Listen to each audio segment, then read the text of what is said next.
ক্রমবর্ধমান এই সহিংসতায় দেশের সর্বোচ্চ বিদ্যাপীঠ ঢাকা বিশ্ববিদ্যালয় ও রাজধানী সহ সারা দেশে দুষ্কৃতিকারীরা অবাধে অপরাধ সংঘটিত করে যাচ্ছেন। পরিস্থিতি এতটাই নাজুক যে শিশুরাও এরূপ মানুষরূপী হায়নার কাছ থেকে বাঁচতে পারছে না।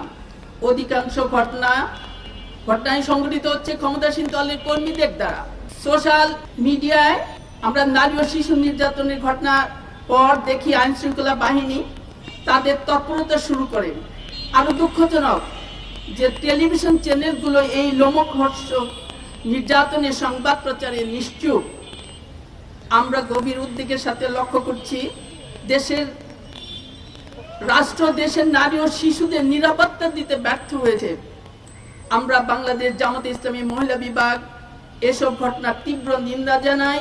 এই অবস্থায় আমাদের দাবি হলো, ১ নাম্বার, সাংবিধানিক ও নৈতিক দায়িত্ববোধের জায়গা থেকে রাষ্ট্রকে নারী ও শিশুর নিরাপত্তা নিশ্চিত করতে হবে। বিকাশ পেমেন্টে 10,000 টাকার বেশি অফার, শপিং চলছে তো। ২, অপরাধীদের দ্রুত গ্রেফতার করে দৃষ্টান্তমূলক শাস্তি নিশ্চিত করতে হবে। ৩, রাজনৈতিক পরিচয়ের জের ধরে দুর্বৃত্তের তাণ্ডব কোনোভাবেই প্রশ্রয় দেওয়া যাবে না। ৪, এ ধরনের বর্বরতাকে রুখতে রাষ্ট্রকে বিচারহীন সংস্কৃতি বন্ধ করতে হবে। ৫, আমরা চাই নিরপেক্ষ তদন্ত, স্বচ্ছ বিচার প্রক্রিয়া।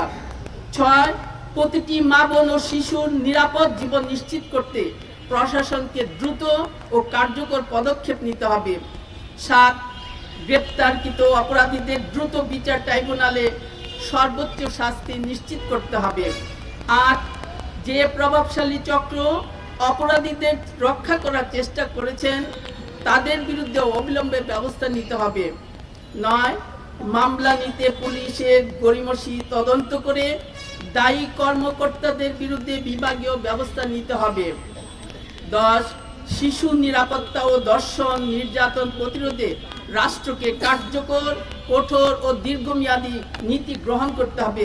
আসুন মানবতা ও ন্যায়ের পক্ষে ঐক্যবদ্ধ হয়ে আমরা অন্যায়ের বিরুদ্ধে সোচ্চার হই।